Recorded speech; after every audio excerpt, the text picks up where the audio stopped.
Baik, Bapak, Ibu, dan saudara sekalian, kita mulai dari pertanyaan pertama. Demikian pertanyaannya, Pak. Ya, Selamat hari Minggu, Pak. ya selamat hari Minggu. Bagaimana caranya memastikan bahwa kemarahan saya adalah marah yang benar, Pak? Terima kasih. Ya, ini selama ada acara tanya jawab baru hari ini ada pertanyaan tentang marah. Ya. Bagaimanakah caranya memastikan bahwa kemarahan saya adalah marah yang benar, Pak? Ya. Pentingkah marah atau haruskah ada marah? Atau memang marah tidak perlu atau marah sama sekali tidak bisa? Ya. Ini dari Alkitab ada pertanyaan-pertanyaan sedemikian, tentu ada jawaban-jawaban dari Tuhan. Tahun 2004 ini lama menjadi pertanyaan saya. Ya, saya orangnya itu pemikir dan ada pertanyaan-pertanyaan yang saya gumulkan dalam hati pikiran saya yang terus menguasai saya. Waktu itu ada film Injil Lukas yang kita tahu, film Tuhan Yesus. Itu film yang paling memberkati sepanjang sejarah. Ya, film Injil Lukas bagaimana sudah diterjemahkan kepada beberapa bahasa. Dalam film Injil Lukas itu ada Tuhan Yesus marah. Dan kemarahannya itu membuat hati saya tidak sejahtera begitu. Lalu, apakah Tuhan berdosa ketika dia marah? Tapi ada lagi dalam pikiran saya, Tuhan kok berdosa? Nggak mungkin. Tapi Tuhan marah. Ya, memang manusia tidak ada yang sempurna. Ketika film itu dibuat, memang ada di situ adegan yang tidak sesuai dengan Alkitab. Dalam film Injil Lukas, Tuhan Yesus di sana melepaskan merpati. Padahal dalam Alkitab Tuhan Yesus tidak melepaskan merpati. Jadi itu menyatakan bahwa kemarahan Tuhan Yesus itu terkontrol. Dia hanya melepaskan kambing, sapi. Dia membalikkan meja uang logam. Itu semua bisa dikontrol. Tapi kalau merpati dilepas, itu artinya ya merpati ini tidak bisa lagi ditangkap oleh penjual itu. Jadi dari tafsiran yang saya dengar, Tuhan Yesus itu marah dengan marah yang terkontrol. Tuhan Yesus itu marah bukan karena masalah pribadi. Jadi Tuhan Yesus marah ini dituliskan juga di dalam Yohanes pasal 2. Kalau saya tidak salah, saya pikir saya tidak salah, Yohanes pasal 2, Tuhan Yesus marah. Kita coba lihat ya, Yohanes pasal 2. Di sini dikatakan, ya betul.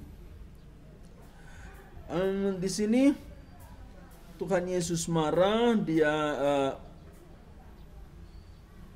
saya baca saja ayat 13. Ketika hari raya Paskah orang Yahudi sudah dekat, Yesus berangkat ke Yerusalem. Dalam bait suci didapatinya pedagang-pedagang lembu, kambing domba dan merpati. Penukar-penukar uang duduk di situ. Ia membuat cambuk dari tali lalu mengusir mereka semua dari bait suci dengan semua kambing domba dan lembu mereka. Uang penukar-penukar dihamburkannya ke tanah dan meja-meja mereka dibalikannya. Kepada pedagang-pedagang merpati ia berkata, ambillah, ambil semua ini dari sini, jangan kamu membuat rumah Bapakku menjadi tempat berjualan.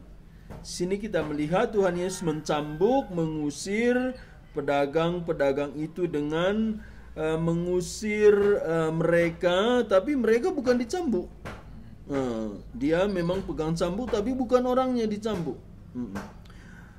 Mengusir mereka semua dari bait suci dengan semua kambing, domba, lembu mereka. Ya, diusir. Ya. Walaupun dicambuk, kalau kambing domba wajar, di sini Tuhan Yesus membuat cambuk, tapi dia bukan mencambuk orangnya. Tuhan Yesus tidak mengusir dengan berkata-kata yang kasar, tapi dia mengusir jelas ini dengan tegas, keras, tapi dia bisa mengontrol diri dengan kita perhatikan di sini. Uang logam dia hamburkan, ya logam masih bisa dipungut, diambil. Tapi yang penting di sini kita lihat ayat 16, kepada pedagang-pedagang merpati ia berkata, ambil semuanya ini dari sini, jangan kamu membuat rumah Bapakku menjadi tempat berjualan. Ya.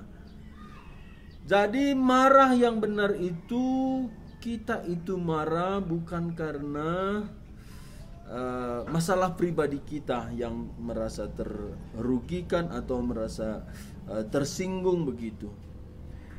Di sini nanti jelas Tuhan Yesus marah itu karena nama Allah Bapa, karena tidak lagi menghormati, tidak lagi memuliakan Allah. Di sini bait Allah yang seharusnya tempat menyembah, memuliakan, memuji Tuhan sudah menjadi tempat berjualan, artinya sudah disalahfungsikan menjadi tempat cari uang. Ya, dan di sini tempat ini adalah tempat orang-orang yang bukan Yahudi berkumpul untuk mendengar firman Tuhan. Kalau pedagang lembu ini dibiarkan di sana, orang-orang yang bukan Yahudi tidak bisa lagi mendengar firman Tuhan.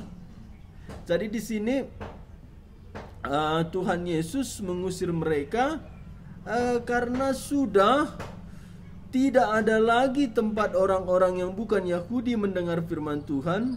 Ya, jadi nama Tuhan tidak dimuliakan lagi. Ya, jadi di sini Tuhan Yesus berkata ayat 17, maka teringatlah murid-muridnya bahwa ada tertulis, cinta untuk rumahmu menghanguskan aku. Ya, jadi di sini cinta untuk rumahmu menghanguskan aku bukan karena pribadi Tuhan Yesus merasa dirugikan, Tuhan Yesus bukan merasa tersinggung, tapi ini karena nama Allah Bapa. Dan di sini cinta untuk rumahmu menghanguskan aku di sini Tuhan Yesus tadi bukan terbakar oleh marah, tapi cinta nama Tuhan membuat Tuhan Yesus itu hangus di sini, berkorban untuk nama Tuhan. Jadi kesimpulannya marah yang benar itu karena cinta kepada Tuhan, cinta kepada manusia. Marah kita itu terkontrol, marah kita itu bukan menghancurkan orang, tapi kita mau rugi demi kemuliaan Tuhan, demi kebaikan orang. Dan waktu itu sempat saya baca satu buku kecil itu tentang kemarahan Musa. Musa marah ketika dia naik ke Gunung Sinai mengambil kedua loh batu. Ini Keluaran 32. Waktu dia turun, Tuhan berkata, Musa, umatmu sudah berdosa melawan aku. Waktu itu orang Israel lagi menyembah lembu emas. Disitulah Musa marah. Musa mengambil kedua buah loh batu itu, dia memecahkan. Padahal kedua loh batu itu ditulis tangan Tuhan sendiri dengan jarinya. Ini Tuhan senang. Tuhan tidak menghukum Musa, Tuhan tidak menegur Musa, dan Tuhan berkenan. Jadi bagaimanakah marah yang benar itu? Jelas Alkitab tidak melarang kita untuk marah. Tapi marah yang bagaimana? Marah yang karena apa? Ya. Jadi marah itu didorong cinta kasih kepada Tuhan karena nama Tuhan. Yang kedua, karena umat Tuhan atau manusia dalam bahaya. Ini prinsipnya. Karena nama Tuhan, karena mengasihi orang itu. Dan yang ketiga, ya kita mengontrol diri. Karena apa? Karena kalau kita tidak mengontrol diri oleh kasih Tuhan, kita marah dengan kemarahan kedagingan, kemarahan manusia. Ini bisa kita baca dari Yakobus. Kita minta Joshua membaca Yakobus 1 ayat 20. Yakobus 1 ayat 20. Sebab amarah manusia tidak mengerjakan kebenaran di hadapan Allah. Iya, jadi tidak ada membawa sesuatu yang baik. Kalau kemarahan kita itu bukan lagi didorong cinta kasih. Jadi marah yang dari Tuhan itu sangat-sangat jarang. Karena kita itu marah oleh karena kita dikuasai kasih Tuhan. Dan kemarahan yang dari Tuhan itu, saya bilang tadi, tidak lepas kontrol. Itu ada takaran. Ada takarannya. Seperti Tuhan Yesus tadi marah, mengusir penjual, mengusir kambing domba lembu, menumpahkan meja uang-uang logam itu. Tapi dia hanya berkata-kata kepada penjual merpati, angkatlah barangmu. Begitu. Jadi marah yang dari Tuhan itu tidak serta-merta lepas emosinya, bukan. Dia itu tetap terkontrol. Dan ini ditulis pemazmur. Ya, kita minta lagi Joshua baca Mazmur 76 ayat 10 atau ayat 11. Sesungguhnya panas hati, katanya. Mazmur 76 ayat 10. Sesungguhnya panas hati manusia akan menjadi syukur bagimu, dan sisa panas hati itu akan kau perikat pinggangkan. Iya. Ini kemarahan oleh karena dorongan kasih Tuhan. Tapi kemarahan itu ada takarannya. Dan sisa panas hati itu akan kau perikat pinggangkan, tahan. Kalau itu bukan lagi dari dorongan cinta kasih, melampaui kemarahan yang Tuhan inginkan, kita harus menahan. Begitu. Jadi inilah kemarahan. Kalau begitu apakah saya bisa marah? Ya bisa, tapi dengan dorongan kasih Tuhan. Kalau orangnya sering marah-marah, pasti bukan. Tanpa kasih, Pak. Tanpa kasih. Dan Tuhan Yesus sendiri jarang marah. Musa pun hanya di situ. Musa kedua kali marah, itulah membuat Musa tidak masuk tanah Kanaan. Waktu itu orang Israel bersungut-sungut. Pertama, Tuhan memerintahkan kepada Musa, pukullah batu itu dan air akan muncul dari sana. Berapa waktu kemudian orang Israel bersungut-sungut lagi. Tuhan berkata, berbicaralah kepada batu itu. Tapi Musa lepas kontrol, dia bukan berbicara, dia pukul 2 kali. Yang pertama, Tuhan memang berkata pukul batu itu. Musa pukul. Musa tidak berdosa. Tapi yang kedua, untuk mengeluarkan air dari batu, Tuhan tidak berkata pukul, tapi berbicaralah. Saat itulah Musa lepas kontrol dengan emosi. Apakah engkau ingin kami mengeluarkan air dari batu ini? Nah, dari buku yang saya baca itu waktu itu buku bahasa Inggris. Saya memang tidak terlalu pintar bahasa Inggris, tapi kalau baca saya ngerti. Saya baca buku itu, dalam buku itu ditulis bahwa ketika Musa itu memukul batu itu, dia marah dengan mengambil otoritas seperti Tuhan dan dia mencuri kemuliaan Tuhan. Jadi kemarahan itu ada satu penghakiman di sana yang seharusnya Tuhan yang menghakimi. Jadi kita tidak dilarang marah, tapi kemarahan kita mesti karena dorongan cinta kasih dari Tuhan, dan marah kita itu tidak berlebihan. Anak saya, seingat saya, hanya 2 kali saya marah. Dia sekarang sudah kelas 1 SMA. Paling pun 3 kali. Ya. Jadi kalau saya ingat papa saya itu sering marah-marah, ngamuk dulu. Oh, itulah karena dia belum kenal Tuhan. Tapi saya sudah bertobat sebelum menikah. Saya tidak sering marah. Ya, itu tadilah. Dia sudah kelas 1 SMA hari ini. Paling banyak saya marah 3 kali. Ya, saya tegur tapi saya tidak marah. Ya. Ya, jadi Musa marah, Tuhan Yesus marah. Paulus juga marah. Paulus marah kepada Simon Petrus. Karena Simon Petrus rasul bagi orang Yahudi, tapi dia hidup bukan seperti orang Yahudi. Dia duduk di tengah-tengah orang yang bukan Yahudi, hidup seperti bukan Yahudi. Jadi Paulus berkata, apakah engkau hidup bukan seperti orang Yahudi? Di sini Paulus marah, ya rasul marah kepada rasul itu juga kan.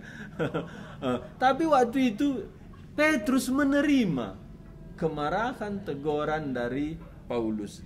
Ini kita baca ya, Galatia 2 ayat 11 sampai 14. Ya, karena perlu juga ini ada pendeta yang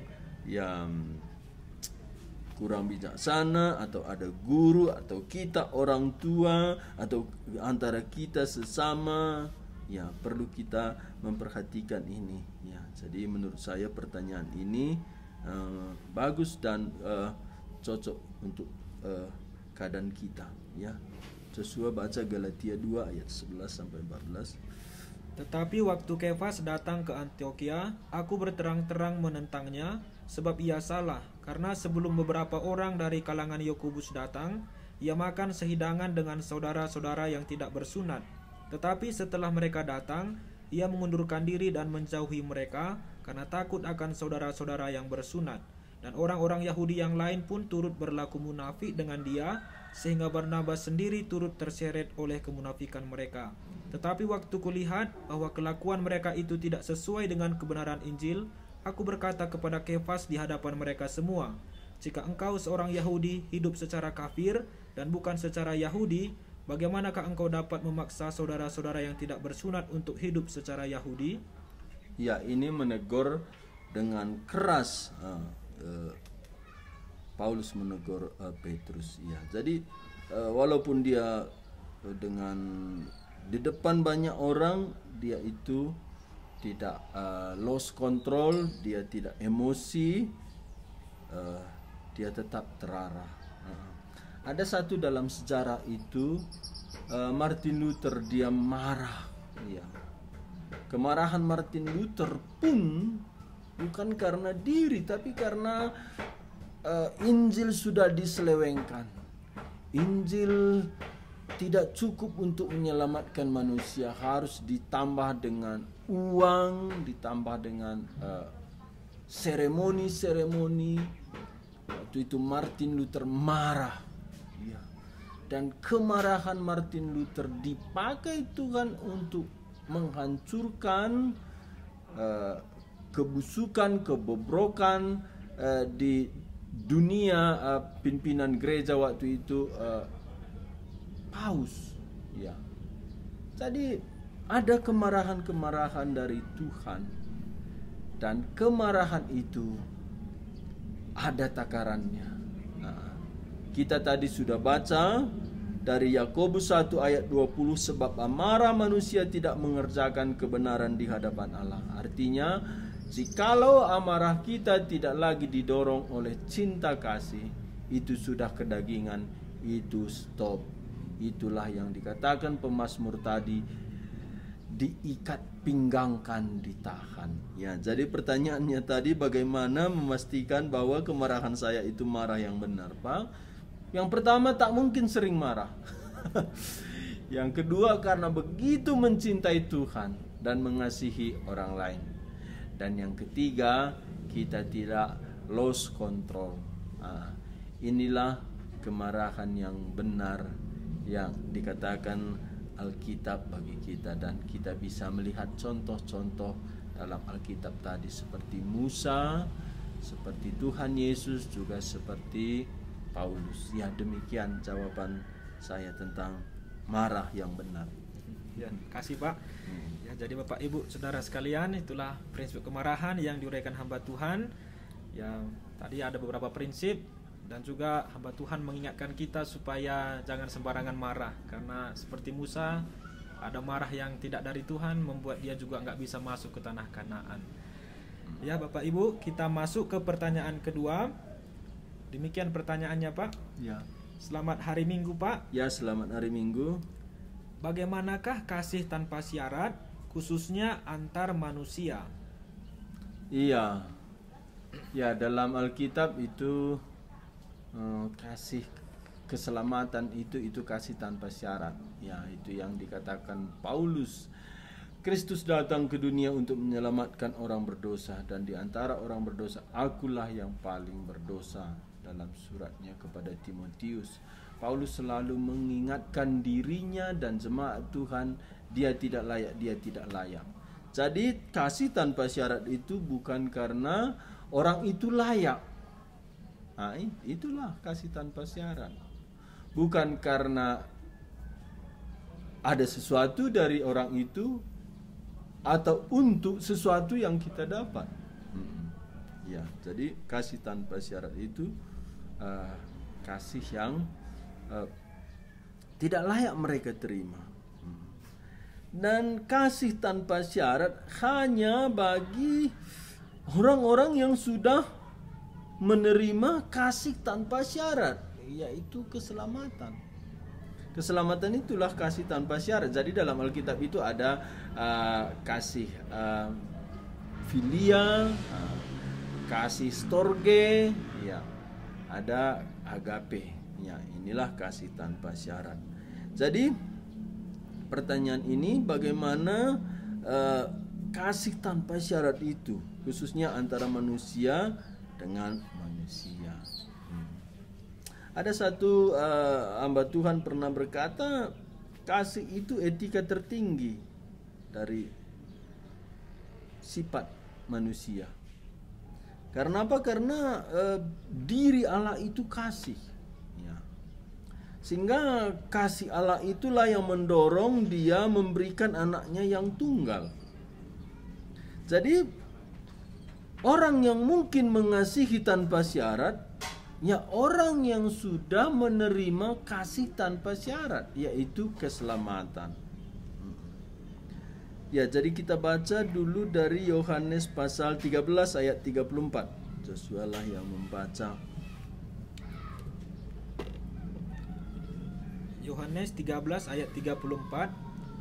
Aku memberikan perintah baru kepada kamu, yaitu supaya kamu saling mengasihi, sama seperti aku telah mengasihi kamu, demikian pula kamu harus saling mengasihi. Iya. Di sini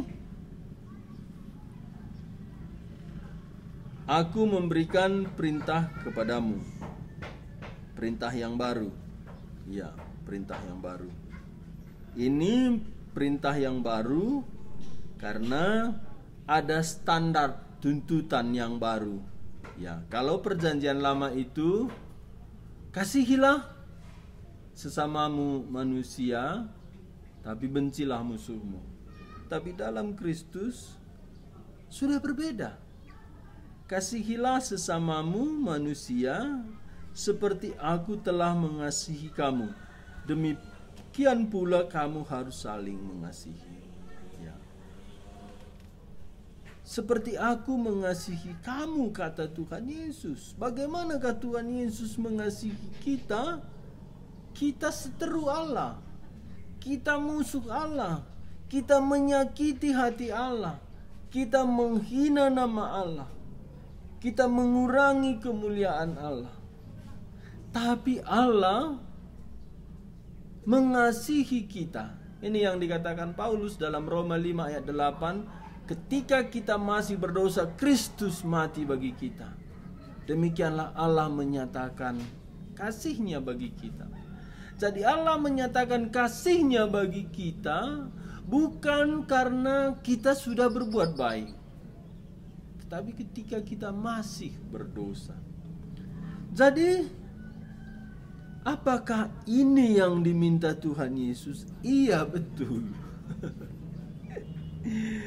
Dan saya pernah mengikuti seminar misi.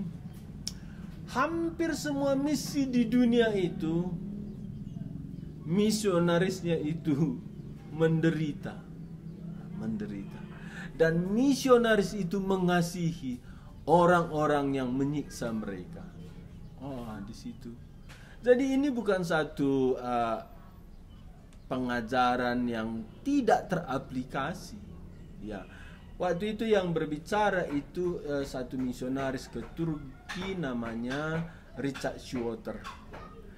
Dia itu seorang misionaris ke Turki.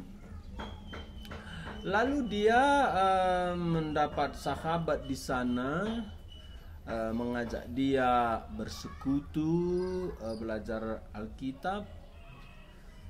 Tapi suatu hari temannya yang bersekutu itu melaporkan Richard Schroeder ini ke pemerintahan Turki.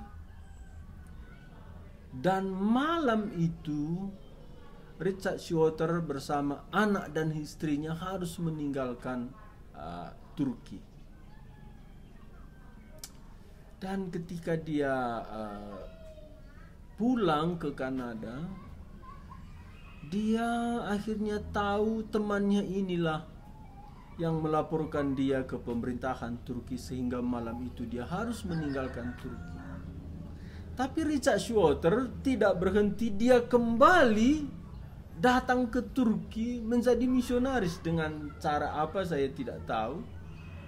Lalu dia membangun lagi relasi dengan orang yang melaporkan itu. Dan orang yang melaporkan Richard Schroeder ini datang kepada Richard Schroeder. Kamu tahu, saya melaporkan kamu ke pemerintahan Turki.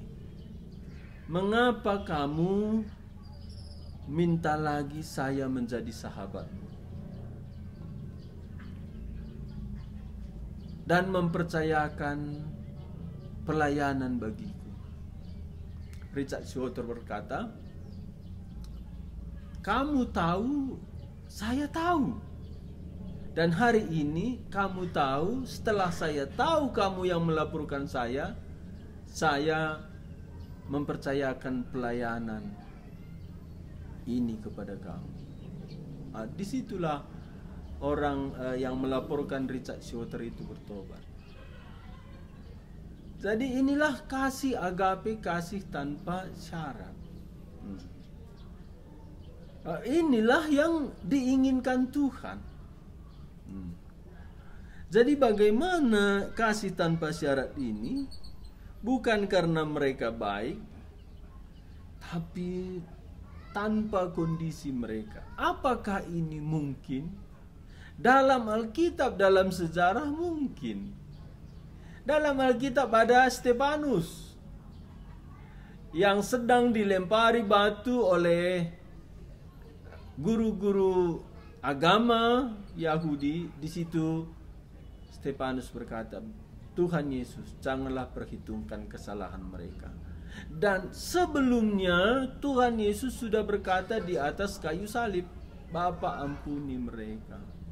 Jadi saya setuju dengan perkataan seorang pengkhotbah itu bahwa etika tertinggi itu kasih. Dan Petrus berkata, kasih menutupi banyak kesalahan.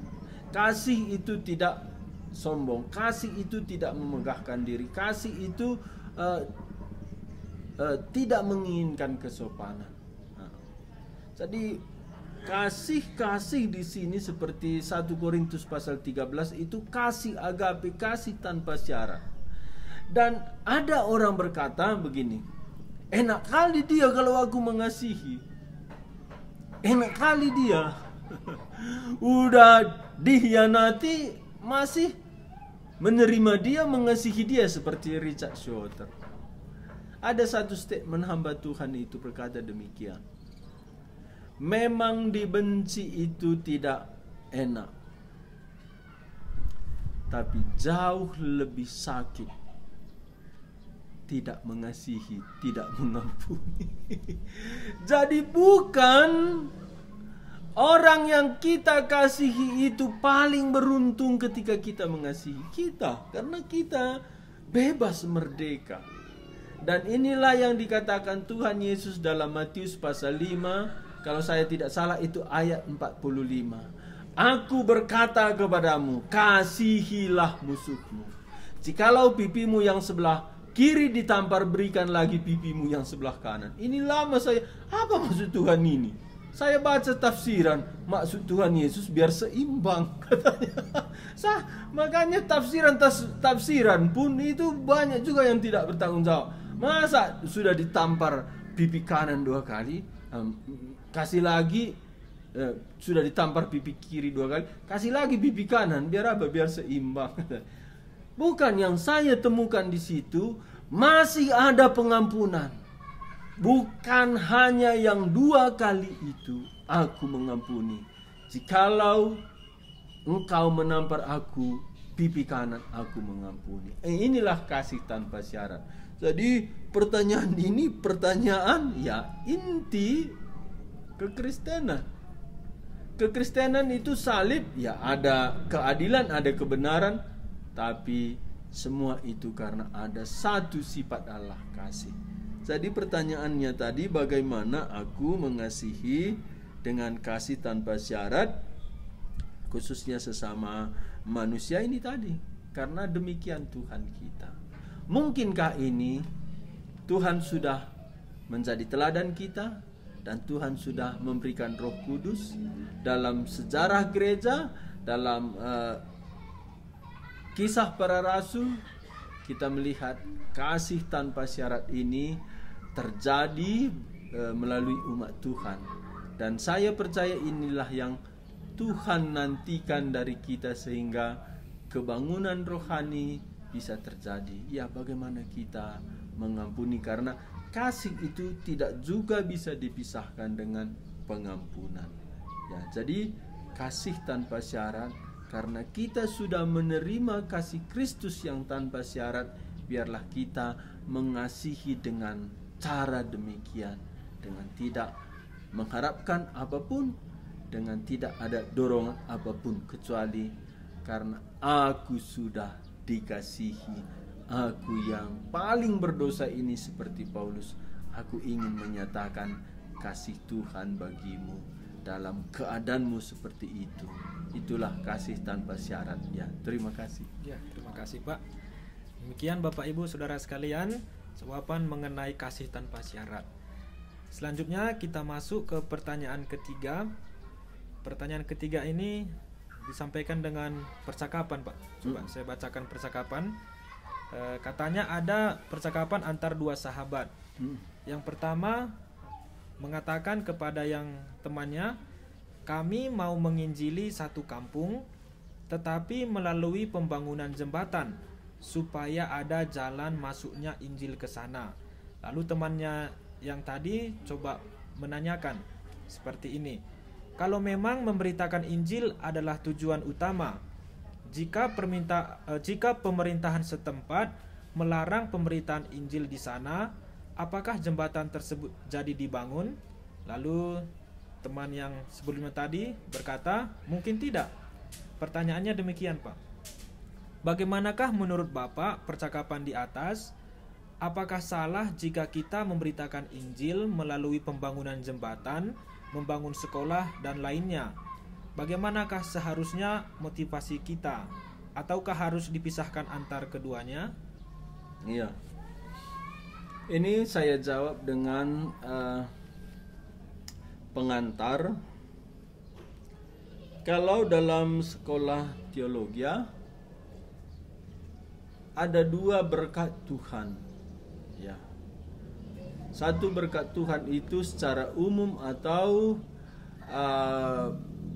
berkat yang sementara di dunia. Tuhan Yesus berkata ini, hendaklah engkau sempurna seperti Bapamu di sorga sempurna, yang memberikan matahari bagi orang baik dan orang jahat, memberikan hujan bagi orang baik dan yang jahat. Ini kebaikan Tuhan, ini berkat Tuhan secara umum. Ya. Jadi dasar ini tidak pun karena Injil kita dipanggil untuk sempurna mengasihi. Jadi kalau Injil tidak diterima, apakah kita tidak mengasihi? Ya. Dalam konteks ini jalan, maksudnya ini dalam pikiran saya bukan jalan untuk nyebrang ke sana, di sana boleh mengabar Injil, bukan. Dari konteks ini saya melihat bahwa pembangunan jembatan di sini supaya pembangunan jembatan itu menjadi wadah, ya, wadah kita mengabarkan Injil. Ini ada dua pandangan juga.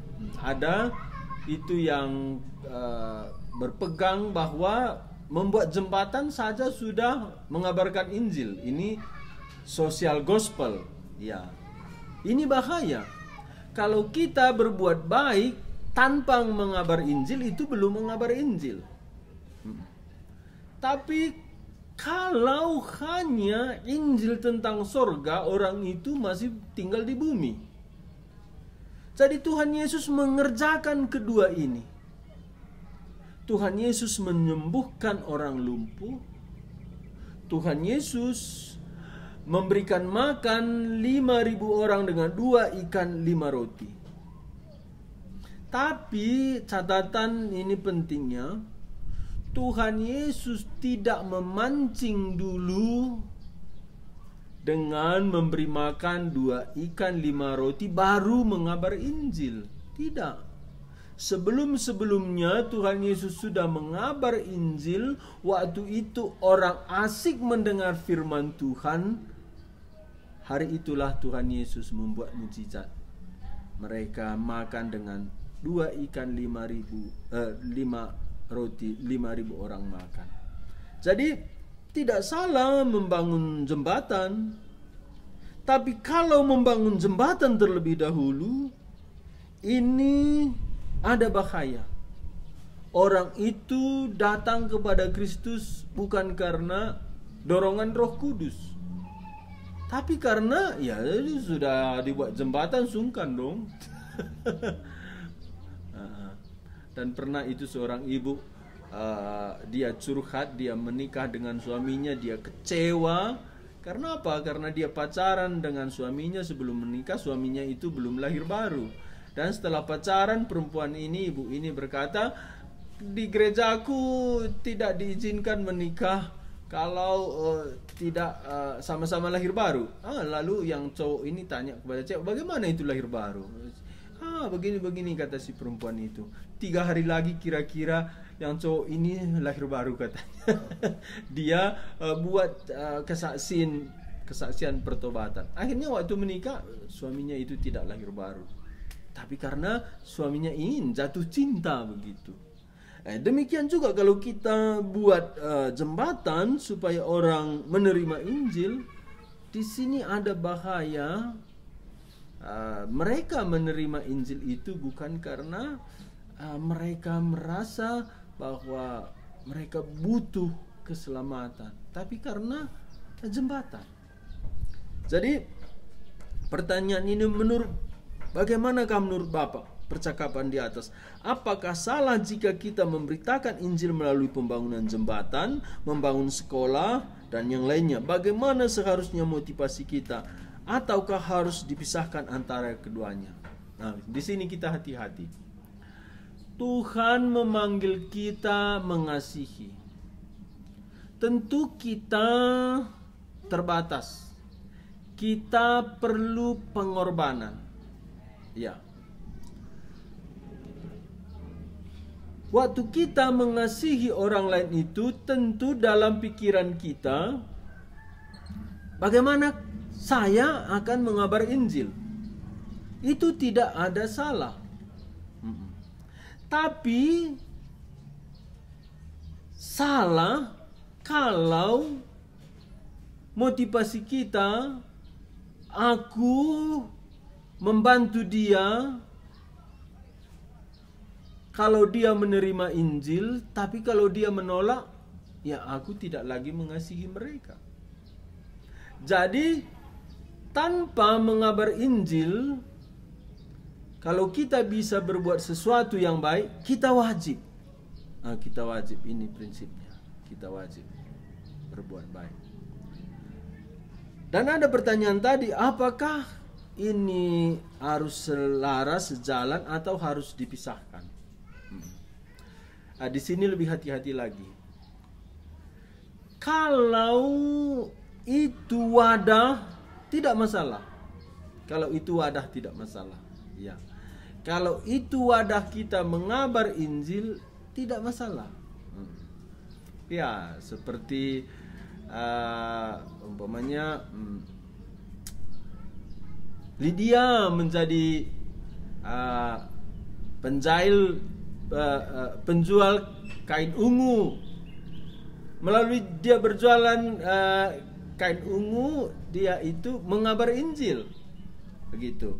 Seperti orang Yahudi yang ditawan oleh Naaman yang sakit kusta.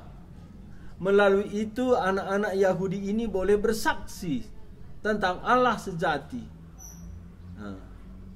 Jadi ada orang menjadi pembantu supaya ketika dia tinggal di rumah majikannya, dia bisa menunjukkan kebaikan dan mengabarkan Injil. Nah, ini wadah. Ya. Jadi wadah dan kita seharusnya berbuat baik, ya, itu tidak salah. Tapi kalau kita berbuat sesuatu sebagai pancingan, ini yang salah. Pancingan bagaimana? Kita bangun jembatan, kita kasih nasi bungkus, kita kasih Indomie, Rinso, Soklin, parfum, apa semua. Setelah mereka senang kita kasih, aku sudah kasih semua. Kamu itu udah berutang, udah berutang budi kepada aku. Terimalah Tuhan Yesus. Gitu. Itu tidak baik. Tapi kalau wadah dan karena kita memang mengasihi dia, ya itu yang dilakukan misionaris.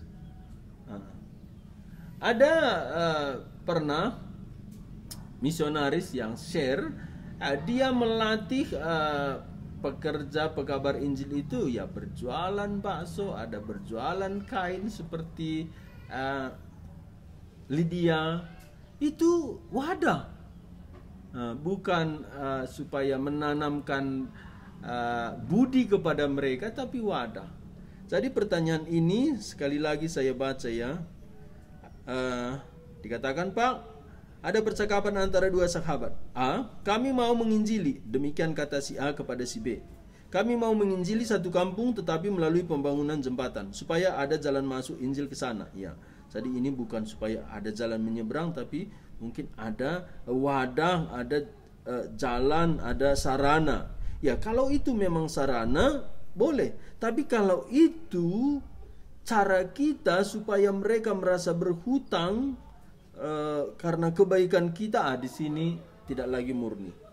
Bagian B, kalau memang memberitakan Injil adalah tujuan utama, jika pemerintah setempat melarang pemberitaan Injil di sana, apakah jembatan tersebut jadi dibangun? Ya, kalau memang kita mau mengasihi mereka, kita ada uang, kita bangun jembatan. Kita bangun jembatan. Nomor 2, Injil. Ya, mungkin Injil kita ditolak, nggak apa-apa, kita menyatakan kebaikan. Tapi jangan ditukar. Kalau kita sudah membuat jembatan, itu sudah mengabarkan Injil, bukan pula. Injil harus diucapkan baru mengabar Injil. Tapi Injil ini tidak bisa langsung kalau tidak ada wadah. Ya, kalau itu ada boleh, tapi kalau itu supaya kita menanamkan perasaan berhutang budi kepada orang lain, ya ini perlu kita hati-hati, karena nanti akhirnya Injil itu menjadi jual murah. Jadi pertanyaannya, apakah jembatan tersebut jadi dibangun? Ya mungkin tidak. Maksudnya kalau memang perintah Injil adalah tujuan utama, jika pemerintah setempat melarang pemberitaan Injil di sana, apakah jembatan tersebut jadi dibangun? Mungkin tidak. Maksudnya ini mungkin tidak, gimana ya? Coba bantu. Mungkin ini dia jawaban dari yang A tadi, dia coba jawab apa jawaban si A gitu. mungkin tidak kalau gitu. Tapi gimana pandangan Bapak? Kalau memang pemberitaan Injil adalah tujuan utama, jika pemerintah setempat melarang pemberitaan Injil di sana, apakah jembatan itu tersebut cari dibangun? Mungkin tidak. Iya, kalau memang pemerintah melarang, kita terus terang berkata kami mau membangun jembatan supaya Injil diberitakan, ya tentu tidak diizinkan. Tapi Tuhan memanggil kita memberitakan Injil, baik atau tidak baik keadaannya. Jadi kita harus memberitakan Injil, juga kita harus berbuat baik kepada orang lain. Jadi bagaimanakah menurut Bapak percakapan di atas? Mungkin dari jawaban yang tadi sudah terjawab atau belum, kita coba ya. Apakah salah jika kita memberitakan Injil melalui pembangunan jembatan, membangun sekolah dan lainnya? Tetap prinsipnya seperti tadi. Kita memang harus memberikan anugerah umum, kebaikan umum seperti kata Tuhan Yesus, hendaklah kamu sempurna seperti Bapamu sempurna yang memberikan matahari kepada orang baik dan yang jahat. Ya. Tanpa mereka menerima Injil pun, kita kalau ada kekuatan kita dipanggil untuk mensejahterakan orang, mensejahterakan bumi ini. Bagaimana seharusnya motivasi kita? Apakah harus dipisahkan antar keduanya? Konklusi dari saya, berbuat baik untuk kesejahteraan orang lain, membangun jembatan perlu. Memberitakan Injil, perintah Tuhan Yesus. Jadi, apakah ini bertentangan? Tidak. Keduanya adalah perintah Tuhan. Keduanya adalah berkat dari Tuhan. Berkat umum diberikan Tuhan bagi kita. Tapi berkat yang kekal, berkat khusus keselamatan dianugerahkan Tuhan bagi kita di dalam Kristus. Jadi inilah kita dipanggil Tuhan. Kita dipanggil untuk mengasihi, memberkati orang lain dengan berkat umum dan berkat paling utama, berkat Injil. Jadi bagaimana? Kerjakan dua-dua. Kerjakan yang pertama, kerjakan yang kedua. Nah, berbuat baik, memberkati orang dengan berkat yang umum, lakukan. Demikian pekabaran Injil. Bagaimana relasinya dengan ini? Tuhan Yesus ada juga hanya berbuat baik, mujizat, ya, dan dia pergi. Apa? Karena belum tiba waktunya. Belum tiba waktunya. Sehingga ada Tuhan Yesus berkata kepada para muridnya, jangan memberikan mutiara kepada babi. Artinya kalau memang belum siap, ya nggak bisa kita paksakan. Tapi kalau berbuat sesuatu yang baik, mereka siap, itu dulu kita kerjakan. Jadi satu lagi ya, mungkin ada pertentangan ini. Saya pernah ikut seminar tentang penginjilan. Ada social gospel. Ini mereka menganggap membagikan sembako, memberi bantuan itu sudah menginjili. Memang ini ajaran sesat, ini liberal. Mereka tidak lagi memberitakan Injil. Tapi ada lagi orang Injili, tidak peduli dengan hidup di bumi ini, tidak peduli dengan kesejahteraan orang, hanya memberitakan sorga-sorga. Ini pun tidak benar. Karena Tuhan Yesus mengcover kedua ini. Jadi kedua ini kita kerjakan. Jangan dipisahkan. Dan jangan kita menaruh satu seperti suap gitu, agar orang itu merasa berhutang budi mereka menerima Injil. Jangan itu. Biarlah pekerjaan Roh Kudus yang membuat mereka mengabarkan Injil. Jadi kerjakan pembangunan jembatan, ya kerjakan pekabaran Injil. Ya, demikian bukan pun jembatan, apa yang bisa kita perbuat bagi orang lain, seperti Tuhan memberkati bumi ini, kita berkati orang lain. Dan Tuhan mengutus Tuhan Yesus anaknya yang tunggal untuk keselamatan, kita juga mengabar Injil keselamatan. Ya, inilah dari saya harap yang bertanya ini bisa terjawab. Kalau tidak nanti bisa lewat Japri ya, ngobrol ya, atau tanya ke saya secara pribadi, karena konteksnya pun saya tidak bisa mengerti seluruhnya. Ya, saya harap ini sudah bisa terjawab. Kalau belum bisa, ya nanti kita ngobrol lah. Demikian. Ya, terima kasih Pak. Jadi demikian Bapak Ibu Saudara sekalian, kedua-duanya perlu kita kerjakan. Kita perlu memberikan kasih secara umum seperti Tuhan Yesus juga lakukan. Juga kita lakukan memberitakan Injil. Kalau untuk keselamatan itu oleh Roh Kudus ya Pak. Betul. Kita juga nggak boleh punya motivasi dengan memberikan sesuatu orang bisa terima Injil. Iya, atau nanti kalau dia nggak terima Injil, kita seperti memusuhi mereka lagi karena kita sudah berbuat sesuatu. Ya, betul. Baik, kita akan masuk ke pertanyaan terakhir, pertanyaan keempat. Demikian pertanyaannya Pak. Selamat hari Minggu Pak. Ya, selamat hari Minggu. Bagaimanakah prinsip Alkitab dalam mengambil keputusan dalam hidup kita Pak? Terima kasih. Ya, ini pertanyaan yang sering muncul ya. Biasanya anak muda mengambil keputusan sekolah di mana, ya pacaran dengan siapa, menikah dengan siapa, tinggal di mana, beli baju yang mana gitu. Ya, tapi ada memang hal-hal yang penting kita ambil keputusan gitu. Alkitab mengajarkan kita mengambil keputusan dengan kebenaran firman Tuhan dengan pimpinan Roh Kudus. Salah satu dulu saya baca Roma 8 ayat 14, semua orang yang dipimpin Roh Allah adalah anak Allah. Ya. Artinya di sini orang-orang yang sudah diselamatkan Tuhan ada pimpinan Roh Allah, Roh Kudus. Demikian waktu kita mengambil keputusan. Tapi Roh Kudus bukan berkata-kata langsung ke dalam hati kita, "Hei Abraham, tinggalkan kampung halamanmu." Bukan lagi begitu. Ada prinsip dari kebenaran firman Tuhan. Ya, bagaimana kita mengambil keputusan. Umpamanya kita beli barang yang sungguh-sungguh kita perlukan. Tapi barang itu barang dari curian umpamanya.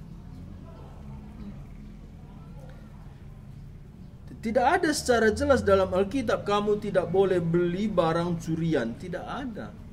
Tapi ada prinsip-prinsip. Ya, orang itu sudah mencuri barang, masa kita beli?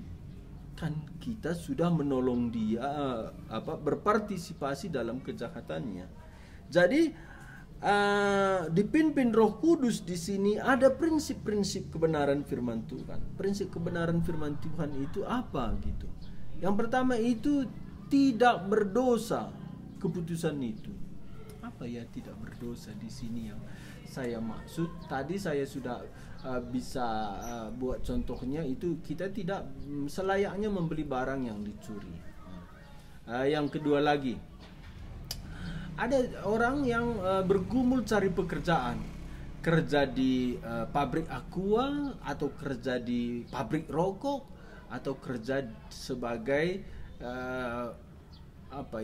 distributor minuman keras begitu. Gajinya yang pabrik rokok agak tinggi, sebagai distributor minuman keras itu paling tinggi. Kalau di pabrik aqua tidak terlalu tinggi begitu. Mana yang aku pilih? Kira-kira kalian Bapak Ibu Saudara yang bertanya, jawabannya apa gitu. Ya.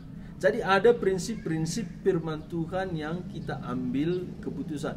Kalau keduanya itu sepertinya benar menurut prinsip firman Tuhan, bagaimana aku mengambil keputusan? Ya, itu lagi kan. Ada lagi seperti kata Paulus kepada jemaat Kolose 3 ayat 15, damai sejahtera Kristus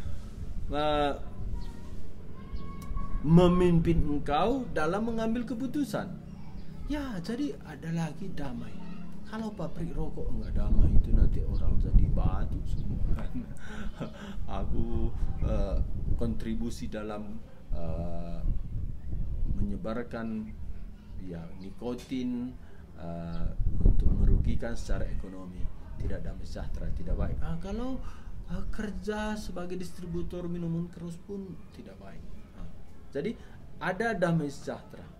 Tapi ada juga demikian kata 1 Yohanes, ini kita baca ya, 1 Yohanes 3 ayat 20.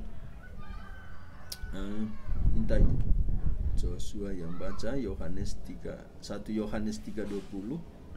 1 Yohanes 3:20, sebab jika kita dituduh olehnya, Allah adalah lebih besar daripada hati kita serta mengetahui segala sesuatu. Iya. Kadang-kadang ini kita ada pergumulan begitu, ada pergumulan sepertinya ini tidak baik, tapi sepertinya baik begitu. Di sini ada tuduhan. Kadang-kadang yang benar itu pun ada tuduhan. Ada satu hamba Tuhan itu berkata demikian dan saya setuju. Boleh berpuasa untuk lebih mengerti, ataupun kalau sungguh-sungguh kita bingung, boleh minta tanda. Boleh. Gideon pernah minta tanda. Pesuruh Abraham waktu mencari istri untuk Ishak minta tanda. Tapi perlu hati-hati. Karena di sini tadi pertanyaannya tadi untuk mengambil keputusan. Ya, walaupun keputusannya ini tidak dijelaskan apa, tapi dia itu ingin dia mengambil keputusan itu benar. Jadi kalau mengambil keputusan itu tidak gampang dan kita perlu hati-hati. Dan tetap saya memegang itu konfirmasi dari firman Tuhan. Ya, inilah yang terakhir Joshua lah yang baca Mazmur 119 ayat 105. Ini yang umum. Mazmur 19 ayat 105. Mazmur 119 ayat 105, firman-Mu itu pelita bagi kakiku dan terang bagi jalanku. Iya. Kalau udah berpuasa, bergumul, belum yakin, biarlah Tuhan meyakinkan dengan firman-Nya. Artinya, jangan ambil keputusan sebelum Tuhan meyakinkan. Boleh dengan khotbah yang benar yang kita dengar, boleh dengan buku yang bertanggung jawab yang kita baca sesuai dengan kebenaran firman Tuhan, boleh dengan kita membaca Alkitab. Di situ hati kita damai, hati kita diteguhkan, kita jelas melihat itu benar, memuliakan Tuhan, kudus, adil. Disitulah kita bertindak. Jadi sebelum diyakinkan, sudah berpuasa, sudah bergumul, jangan bertindak. Jadi kalau saya meresponi ini, saya juga sering begini, mulai dari bertobat sampai hari ini. Kalau saya belum yakin, saya biarkan saja. Karena apa? Karena kalau kita bertindak bukan karena iman, sudah berdosa. Lebih baik kita tunggu konfirmasi firman Tuhan untuk meneguhkan kita.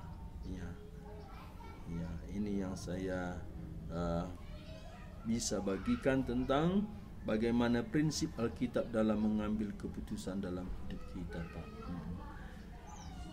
Keputusan yang kita ambil itu tidak melanggar firman Tuhan, ada damai sejahtera dari Tuhan, dan diteguhkan firman Tuhan. Itulah tindakan kita. Kalau sudah melanggar firman Tuhan, jangan lagi gumulkan itu. Ya. Tapi kalau sesuai dengan firman Tuhan, gumulkan damai sejahtera, dan biarlah Tuhan meyakinkan. Dan ini Paulus pernah mengalami itu ketika di Troas. Dia bingung, dia salah, tapi ada hambatan dari Tuhan. Akhirnya ada konfirmasi dari Tuhan. Dan ingat, kalau dari Tuhan, bukan kita sendiri. Bukan karena kita ingin melakukan itu baru kita yakin, tapi karena Tuhan mau kita melakukan itu, Tuhan sendiri meyakinkan kita. Ya, jadi jangan ambil keputusan sebelum diyakinkan Tuhan melalui kebenaran firman-Nya. Boleh langsung, boleh secara prinsip, melalui khotbah, melalui baca firman Tuhan, atau melalui hamba Tuhan. Ya, seperti beberapa hari ini ada anak-anak yang mau studi di mana gitu, dia share dengan saya. Saya kasih pertimbangan, dia ada jawaban, dan kadang-kadang saya yakin ini yang benar. Dan biasanya apa yang saya utarakan, dia juga yakin itu. Jadi saya hanya mengkonfirmasi. Ya, boleh juga begitu. Kalau tetap tidak yakin, ya boleh minta nasihat dari hamba Tuhan yang takut kepada Tuhan, yang bertanggung jawab kepada Tuhan. Ya, ini yang bisa saya sampaikan sore ini. Pertanyaan hampir tidak ada yang doktrinal. Di sini sepertinya hal-hal yang hidup sehari-hari, tapi walaupun begitu agaknya ini jadi satu pergumulan yang serius juga sehingga ditanyakan. Demikian. Ya, Pak. Terima kasih, Pak. Ya, Bapak Ibu Saudara sekalian, 4 pertanyaan sudah dijawab oleh hamba Tuhan. Tadi pertama mengenai bagaimana kemarahan, kedua bagaimana kasih tanpa syarat, ketiga bagaimana tentang penginjilan, dan yang terakhir yang barusan sudah dijawab tentang prinsip mengambil keputusan. Puji Tuhan untuk jawaban-jawaban. Kiranya jawaban yang sudah disampaikan hamba Tuhan menolong kita untuk hidup bagi Tuhan, hidup bagi kemuliaan Tuhan. Demikian acara kita pada sore hari ini. Sebelum menutup, mungkin ada kata-kata penutup dari hamba Tuhan. Dipersilahkan, Pak. Ya, sebelum saya menutup, saya minta lagi, Joshua, apa kira-kira yang menjadi berkat dalam pertanyaan-pertanyaan dan jawaban-jawaban yang bisa kita sampaikan sore ini. Kira-kira apa yang berkesan dalam percakapan ini menurut Joshua? Kalau menurut saya tadi, yang di pertanyaan pertama yang tadi banyak Bapak bahas, bagaimana mengenai kemarahan. Memang ini menjadi pergumulan setiap orang ya, Pak. Karena pasti pernah marah. Tapi Bapak bilang tadi bukan selalu marah. Kadang kemarahan itu perlu. Tapi kadang kemarahan itu karena diri kita yang dirugikan gitu. Jadi bagi saya sendiri, kemarahan itu perlu seperti Tuhan Yesus juga lakukan, tetapi janganlah kiranya itu karena diri, Pak. Karena nanti itu pasti tidak Tuhan inginkan. Karena Bapak bilang tadi, ya kalau kita marah, ya biarlah marah karena nama Tuhan dihina atau dipermalukan, atau juga karena kita mengasihi saudara-saudara kita, dan kasih itu kita berikan, dan kemarahan kita juga masih terkontrol. Karena seperti Bapak bilang juga tadi, mungkin karena kemarahan kita yang tidak terkontrol itu membuat kita akhirnya hilang arah gitu, Pak. Tuhan pun membuat kita berhenti untuk terus mengikut Dia gitu, Pak. Jadi itulah yang membuat aku juga bisa tetap bagaimana mengontrol kemarahan, bagaimana juga mengasihi mereka. Karena kadang juga kemarahan itu perlu juga, seperti untuk anak-anak gitu. Kalau kita tidak marah, mereka tidak akan mengerti apa itu kebenaran gitu, Pak. Mungkin itu yang menjadi berkat untuk saya, Pak. Saya tambahkan, memang firman Tuhan juga berkata, rotanlah anakmu. Dia bukan mati, malah akan hidup. Dan dengan itu ada dalam Mazmur tadi, panas hati menggenapkan rencana Tuhan, tapi panas hati yang berlebihan diikat pinggangkannya. Jadi marah kepada anak itu perlu takarannya itu tidak lebih dari yang semestinya.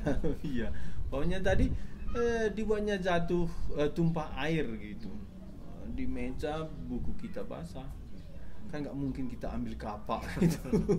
Atau kita banting meja, nggak mungkin kan. Nah, artinya kita peringatkan sebatas mereka perlu dan mereka mengerti.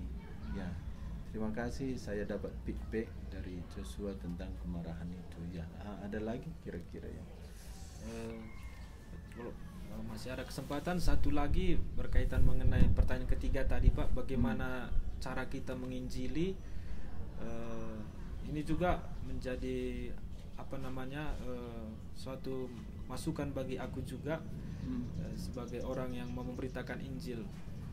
Gimana dalam kita memberitakan Injil, khususnya aku tidak dengan cara sendiri untuk menyenangkan orang lain sehingga saya diterima juga Injilnya. Tadi Bapak bilang, bagaimana kalau dia tidak menerima, mungkin kita akan berbeda dengan mereka gitu, sikap kita terhadap mereka. Jadi balik lagi seperti Bapak bilang tadi, ya kita menginjili perlu, kita mengasihi orang lain juga perlu. Ini keduanya memang sejalan, tapi kalau yang mungkin bisa disimpulkan, dia dibedakan gitu ya, Pak. Mungkin itu juga penting bagi kita yang terjun dalam bidang pemberitaan Injil. Dua-duanya kita lakukan, dan Roh Kudus yang akan membuat kita bisa berhasil gitu. Iya, jadi perbuatan baik itu juga sudah memuliakan Allah, demikian kata Tuhan Yesus. Jikalau engkau berbuat baik, mereka akan memuji Bapamu yang di surga. Jadi sebelum Injil diberitakan juga, Allah sudah dimuliakan melalui perbuatan baik kita. Iya. Puji Tuhan, memang ini yang jadi pergumulan kita, karena inilah kita memuliakan Tuhan. Atau masih ada lagi kira-kira? Mungkin itu dua yang paling berkesan, Pak. Iya, jadi itu yang Joshua berkesan. Kalau saya dari pertanyaan ini, pertanyaan yang terakhir ini, pertanyaan yang sering ditanyakan, tapi saya tambahkan tadi, ya mungkin perlu berpuasa. Satu lagi tadi yang pertanyaan nomor 2 tadi ya, mengasihi tanpa syarat. Ya, ini pun juga beberapa kali pernah ditanyakan ya. Jadi kesimpulannya hari ini cuma satu ya, kita jangan tanya doang gitu. Kita aplikasikan dalam hidup kita apa yang kita ditegur Tuhan, apa yang Tuhan perintahkan bagi kita. Biarlah bukan sekedar menambah wawasan kita, pengertian kita, atau sekedar mengisi waktu kita, tapi biarlah itu menjadi hidup kita, pengertian-pengertian yang dinyatakan Tuhan bagi kita. Ya, demikian yang bisa saya sampaikan. Biarlah itu kita hidupi apa yang Tuhan nyatakan bagi kita. Terima kasih. Ya. Jadi sampai di sini. Kalau 2 minggu ke depan masih ada kesempatan kita hidup ya, dan diberi Tuhan waktu, kita boleh bertanya pertanyaan-pertanyaan yang doktrinal boleh, yang aplikatif juga boleh. Ini tadi tidak ada yang doktrin, ini hal-hal yang praktis, tapi kedua ini diajarkan Alkitab dan kita perlu kedua ini.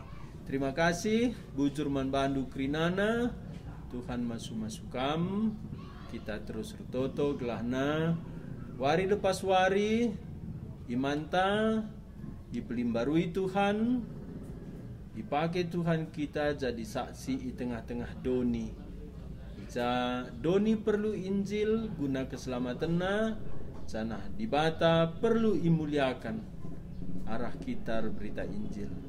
Si berjendam perjumpaan ta si pindo, kita minta Joshua menutup acara kita dengan doa. Ya, dipersilakan Joshua. Mari kita bersatu dalam doa. Bapa kami di sorga, kami bersyukur kepadamu Tuhan untuk tuntunan Tuhan dalam hidup kami. Terima kasih untuk kebenaran Tuhan yang boleh